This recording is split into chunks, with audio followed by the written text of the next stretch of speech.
ایک ہندو لڑکی کا واقعہ ہے، چھوٹی بچی تھی 3-4 سال کی.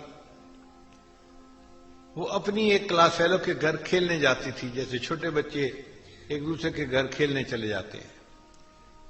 جس بچی کے گھر کھیلنے جاتی تھی وہ مسلمان تھی، اور اس کی والدہ اپنے گھر میں بچیوں کو قرآن پڑھاتی تھی.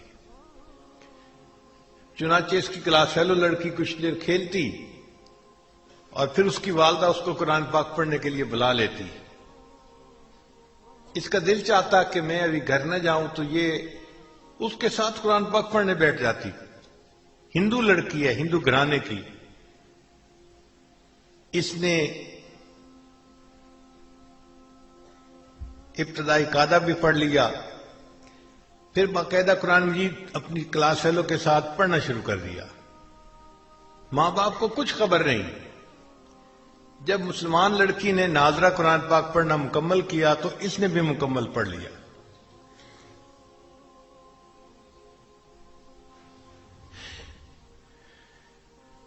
پھر ایک وقت آیا کہ یہ بچی جوان ہو گئی. ماں باپ نے اس لڑکی کی شادی ہندوؤں میں ایک ایسے نوجوان سے کی جو بہت متشدد ہندو تھا، بہت متشدد تھا. وہ مسلمانوں کا نام سننا ہی پسند نہیں کرتا تھا. اب جب لڑکی کی شادی ہونے لگی تو وہ اپنی دوست کی والدہ کو آ کر بتانے لگی کہ میں نے آپ سے قرآن مجید تو پڑھنا سیکھ لیا، اور میں نے اپنے دل میں کلمہ بھی پڑھ لیا ہے. ماں باپ کو نہیں بتا سکتی، اگر بتاؤں گی تو بس اسی وقت مجھے وہ قتل کر دیں گے. اور اب میری جس سے شادی ہو رہی ہے وہ بھی ہندو ہے اور متشدد ہے، میں کیا کروں؟ اس کی استانی نے اس کو تسلی دلائی کہ تجھے قرآن مجید سے محبت ہے، اللہ تعالیٰ تیرے ایمان کو ضائع ہونے سے بچائیں گے. چنانچہ اس استانی نے اس کے لیے شادی کا تحفہ تیار کیا، اور اس کے بالکل نیچے قرآن مجید بھی رکھ دیا.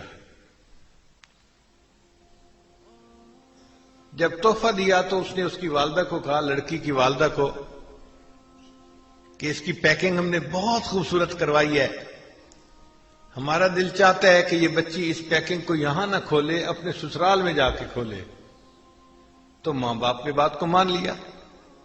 چنانچہ اس طرح جب وہ لڑکی رخصت ہو کر اپنے سسرال میں پہنچی تو قرآن مجید کا ایک نسخہ بھی اس کے ساتھ اس کے گھر میں پہنچ گیا. لڑکی نے وہاں جا کے اس کو اپنے کہیں سامان میں چھپا دیا. اب اس کا خامن جب دفتر چلا جاتا اور وہ گھر پہ اکیلی ہوتی تو وہ قرآن مجید کو نکال کے روزانہ پڑھتی تھی، اور خامن کے آنے سے پہلے پھر چھپا دیتی تھی.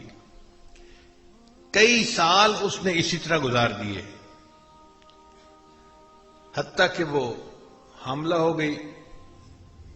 اب وہ سوچتی میں نے اپنے ایمان کو چھپایا ہوا ہے، خامن گھر پہ نہیں ہوتا تو میں قرآن مجید پڑھ لیتی ہوں. اگر میرا بچہ پیدا ہوا تو میرے بچے کا ایمان کا کیا بنے گا؟ اور وہ دعائیں مانگتی کہ اللہ کوئی ایسی ترتیب بنا کہ میں اپنے بچے کو کلمہ پڑھاؤں اور وہ بھی مسلمان بن جائے. کوئی صورت نظر نہیں آتی تھی. اللہ کی شان دیکھیں. ایک دن اس کے خامن نے ہاسپٹل میں ٹیسٹ کروائے تو کینسر ڈائیگنوز ہو گیا کہ جس بندے کو کینسر ہے. خامد بڑا پریشان گھر آیا، اپنی بیوی کو دیکھ کے رو رہا ہے. بیوی نے پوچھا رو کیوں رہے ہو؟ اس نے کہا تو اتنی خوبصورت ہے، اتنی وفادار، اتنی محبت کرنے والی ہے، اور تیرا میرا ساتھ اب چند دن کا ہے، میں بس اب مرنے کے قریب ہوں. ڈاکٹر نے مجھے لا علاج قرار دے دیا ہے. کینسر اتنا پھیل گیا ہے کہ وہ کہتے ہیں کہ بس تو 1 مہینہ بھی زندہ نہیں رہے گا. اس بیوی نے کہا کہ نہیں، آپ پریشان نہ ہو، میرے پاس اس کی ایک دوا ہے، وہ میں کرتی ہوں، مجھے امید ہے آپ صحت یاب ہو جائیں گے. تو خامن نے وعدہ کر لیا کہ اگر میں صحت یاب ہو گیا تو جو تم کہو گے میں وہ کام کر دوں گا، میں پوری کر دوں گا تمہاری خواہش کو.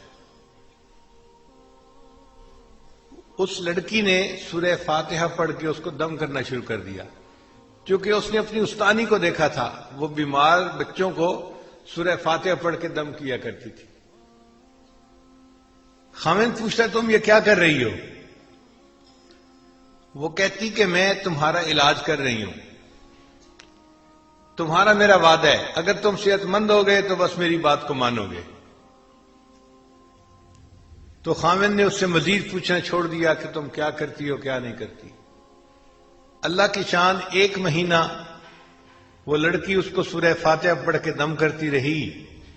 پھر مہینے کے بعد جب ٹیسٹ کروائے تو ڈاکٹر نے کہا کہ آپ کو تو کبھی زندگی میں کینسر کا نشان تک نہیں تھا۔ اللہ نے اس کو صحت عطا فرما دی۔ اب جب رپورٹیں بالکل کلیئر آ گئیں، خاوند نے بیوی کو کہا کہ میں اپنا وعدہ پورا کرتا ہوں، بتاؤ کیا کہتی ہو؟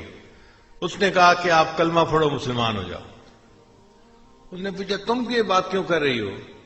پھر لڑکی نے اپنی پوری سٹوری سنائی کہ میں اپنی کلاس فیلو کی وجہ سے مسلمان عورت کے گھر میں جاتی تھی اور میں نے وہاں سے قاعدہ پڑھا، قرآن پاک پڑھنا سیکھا اور میں دل میں مسلمان ہو گئی تھی، اور جب آپ دفتر چلے جاتے تھے تو میں پیچھے قرآن پاک کی تلاوت کرتی تھی اور میں دعا کرتی تھی کہ اللہ کرے کہ آپ بھی مسلمان ہو جائیں اور میری ہونے والی اولاد بھی مسلمان ہو۔ اب آپ میری بات کو مانیں، آپ نے وعدہ کیا ہوا ہے۔ اللہ کی شان کہ اس نوجوان نے کلمہ پڑھا، وہ بھی مسلمان ہو گیا۔ پھر اس عورت کے ہاں بیٹا ہوا، اس نے اپنے بیٹے کو بھی کلمہ سکھایا۔ اب یہ میاں بیوی اور بیٹا سب مسلمان کلمہ پڑھنے والے۔ ان کو ڈر یہ تھا کہ ہم اگر اظہار کر دیں گے تو ہمارے برادری والے ہمیں زندہ نہیں چھوڑیں گے۔ خاوند نے کہا فکر نہ کرو، میں اس کا بندوبست کرتا ہوں۔ اس نے اپنی جاب کے لیے سعودی عرب اپلائی کیا اور اللہ نے اس کو ایک اچھی جاب عطا فرما دی۔ چنانچہ یہ اپنی بیوی اور بچے کو لے کے سعودی عرب چلا گیا اور باقی زندگی اس نے سعودی عرب میں مسلمان بن کے گزاری۔ یہ قرآن مجید کی تلاوت بھی کرتا تھا اور وہاں 5 وقت کی نمازیں بھی پڑھتا تھا۔ قرآن مجید کی محبت نے اس لڑکی کے ایمان کو بچا لیا۔ قرآن مجید کہف ہے، جیسے اصحاب کہف کے ایمان کو اللہ نے کہف کے اندر محفوظ فرما لیا تھا، قرآن مجید بھی کہف ہے، جو اس سے محبت کرے گا اس کا ایمان محفوظ رہے گا۔ میری فریاد سن لے میرے مولا، بنا لے اپنا بندہ، دل بدل دے۔